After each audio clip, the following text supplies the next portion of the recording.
Et si votre cerveau vous jouait des tours? Alors non, ce n'est pas de la magie, c'est de la psychologie. On appelle cela l'illusion de connaissance, c'est-à-dire l'impression de maîtriser un sujet alors qu'on ne fait souvent que le survoler.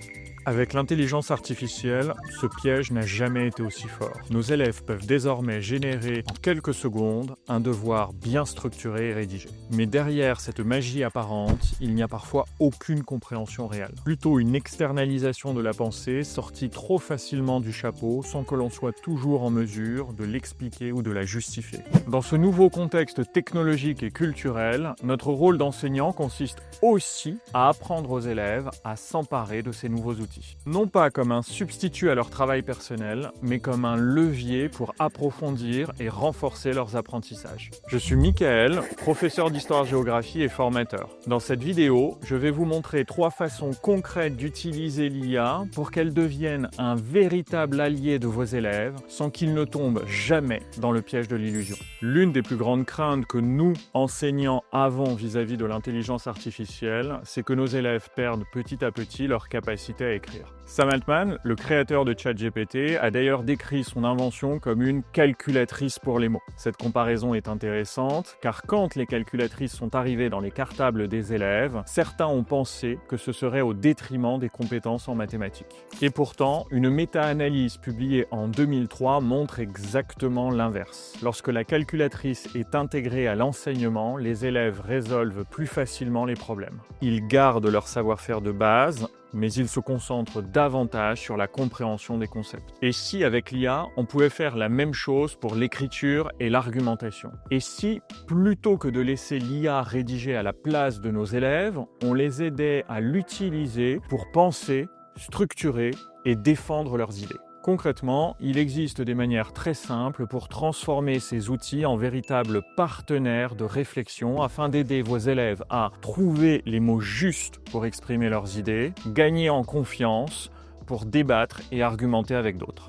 Alors, voyons ce que ça peut donner avec le prompt suivant. Vous voyez le prompt ici, tu es mon partenaire d'argumentation, ton rôle est de m'aider à construire un raisonnement logique, structuré et solide, étape par étape, sans jamais répondre à ma place. Nous allons suivre un processus en plusieurs phases. Tu ne passes à l'étape suivante qu'une fois que je t'ai répondu ou validé l'étape actuelle. Et ensuite, vous avez la liste des étapes qui est mentionnée, la clarification du sujet, le renforcement de chaque idée, l'organisation de l'argumentation et enfin la structuration finale. Je clique sur OK. Et donc voici la réponse. ChatGPT m'explique qu'il a bien compris la demande et nous passons à la phase numéro 1, la clarification du sujet. Quel est le sujet exact et la discipline?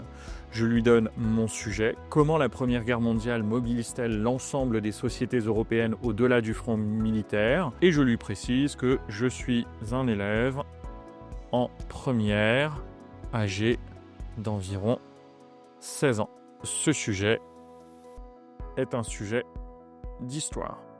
Très bien, nous restons sur la clarification du sujet. Il m'explique qu'il a bien compris le sujet et qu'il m'aide à identifier les différents mots-clés.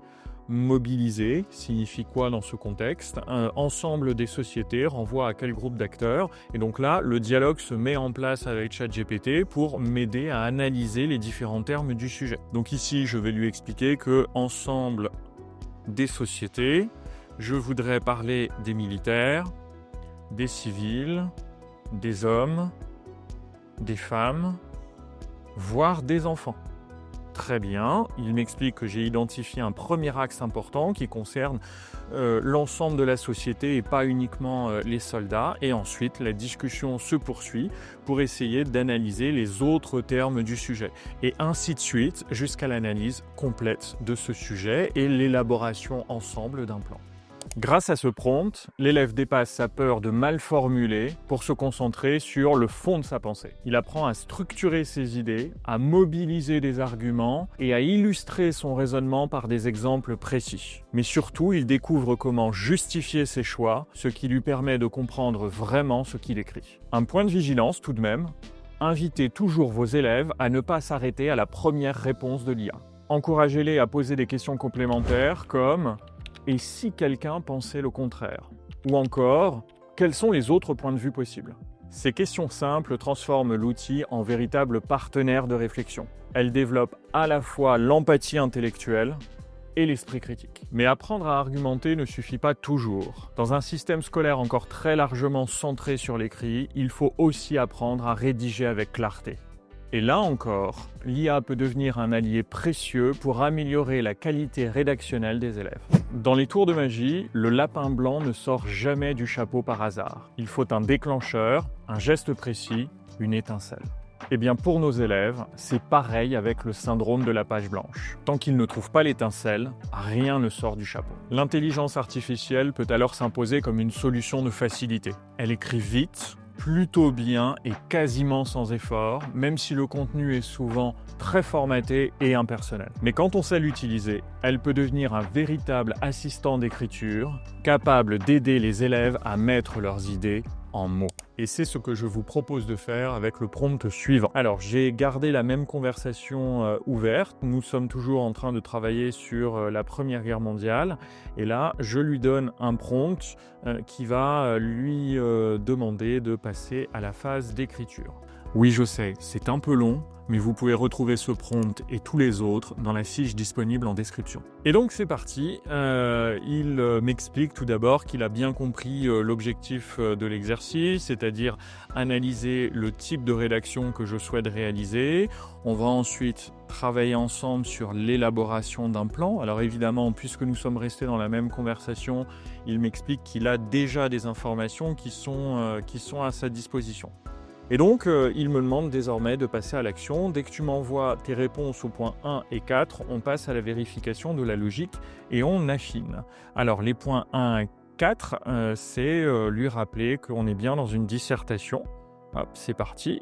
Donc, je lui écris. Point 1, dissertation niveau lycée. Vérifier les attentes. Donc là, on a appuyé chaque idée par des exemples précis. Donc je vais lui noter respecter les consignes académiques d'une dissertation. Le plan, je vais lui dire prends le plan élaboré ensemble ci-dessus et c'est parti. Donc là, il me dit qu'il a bien compris le type d'exercice que nous allons réaliser ensemble. Il a repris le plan qu'il est allé chercher plus haut dans la conversation et il me pose cette fois-ci 3 nouvelles questions. Le lien avec la problématique, la progression logique et l'exemple précis. Je vais ici m'arrêter par exemple sur la progression logique. Le passage du 1 à 2 te paraît-il logique? Mobilisation humaine puis mobilisation des savoirs. Et donc je vais lui dire hop, 2. La transition me semble logique, car ce sont d'abord des hommes et des femmes qui se sont mobilisés dans l'effort de guerre et qui ont ensuite mobilisé leurs compétences et leurs moyens au service de l'effort de guerre. Tu touches ici à l'un des fils conducteurs les plus efficaces pour la dissertation, montrer une progression dans l'implication de la société. Tu montres que la mobilisation commence par les personnes elles-mêmes, puis s'étend à leurs savoirs, techniques et moyens, pour finalement transformer la société tout entière. Et donc petit à petit, vous voyez que nous sommes en mesure d'avancer dans la justification du plan qui est envisagé et nous allons petit à petit passer à la rédaction. Et donc là, il me propose de passer à la rédaction de l'introduction.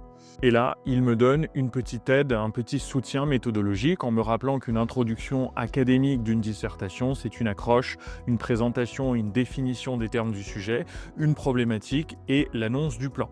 Et donc là, ici, la conversation se poursuit avec lui. Une accroche efficace doit situer le contexte, montrer que cette guerre est particulière par son ampleur et sa durée, préparer le terrain pour la notion de mobilisation de la société. Et donc, vous voyez ici, par ces échanges, que je suis sans cesse en discussion avec l'IA générative, que je ne lui demande pas de générer elle-même toute seule d'un coup une dissertation, mais que je force une discussion, un échange pour apprendre à argumenter avec l'aide de l'intelligence artificielle. Si on veut aller encore plus loin, l'intelligence artificielle peut aider les élèves à progresser en orthographe et en grammaire, non pas seulement comme un simple correcteur automatique, mais comme un véritable compagnon d'apprentissage. Une fois que l'élève a rédigé son texte, il peut utiliser ce prompt très simple. Imagine que tu es un professeur de français bienveillant. Mets mes fautes en gras, explique-moi les règles simplement, donne un exemple et surtout ne corrige pas à ma place. aide-moi à le faire moi-même. Résultat, l'élève corrige activement, comprend pourquoi il s'est trompé et mémorise plus efficacement les règles. Alors oui, c'est plus long, mais comme on l'a vu en début de vidéo, les connaissances profondes ne s'acquièrent pas d'un claquement de doigts.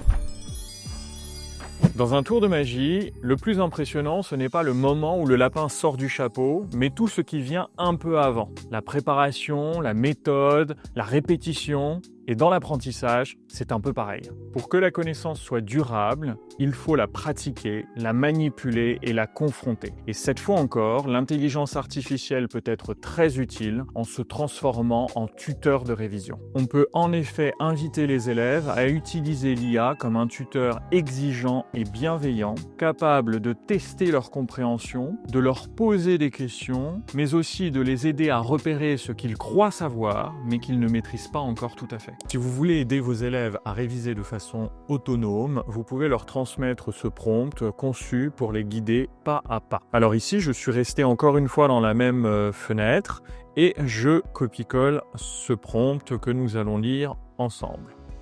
Agis comme le meilleur enseignant du monde, reconnu pour ton expertise en pédagogie et ta capacité. Et donc, on va pouvoir commencer avec le niveau 1. Il me parle des concepts fondamentaux. Qu'appelle-t-on l'arrière pendant la Première Guerre mondiale? Explique avec tes mots.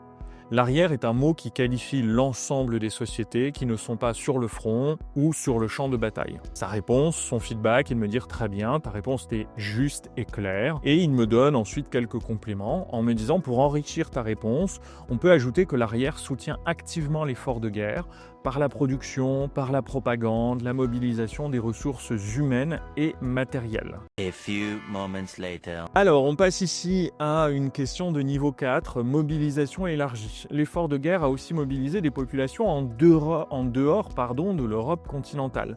Peux-tu expliquer comment les colonies européennes ont participé à la Première Guerre mondiale? Et donc là, ici, je vais faire exprès de faire une faute pour voir quelle peut être la correction proposée par l'IA. Et donc ici, je vais dire que l'effort de guerre a également concerné l'Allemagne, qui était une colonie des États-Unis. Et donc ici, sa réponse est la suivante, petite erreur. Mais c'est une bonne occasion d'apprendre. L'Allemagne n'était pas une colonie des États-Unis, c'était au contraire une puissance coloniale importante avant 1914. Pendant la Première Guerre mondiale, on a cette fois-ci la correction, les colonies européennes de la France, du Royaume-Uni, de l'Allemagne ont été mobilisées. On peut notamment évoquer les tirailleurs sénégalais. Et donc vous voyez ici que l'IA utilise vraiment le rôle de tuteur, de correcteur intelligent et bienveillant pour expliquer qu'on peut se tromper, mais que c'est toujours une bonne occasion d'apprendre. Et c'est peut-être cela, finalement, la vraie magie de l'apprentissage avec l'intelligence artificielle. Savoir reconnaître le potentiel d'une technologie en gardant l'outil à sa juste place, au service de ce qui fait de nous des êtres véritablement humains, notre curiosité, notre esprit critique et notre capacité à apprendre. Vous l'aurez compris, ces techniques ne font pas de magie sans travail réel et régulier.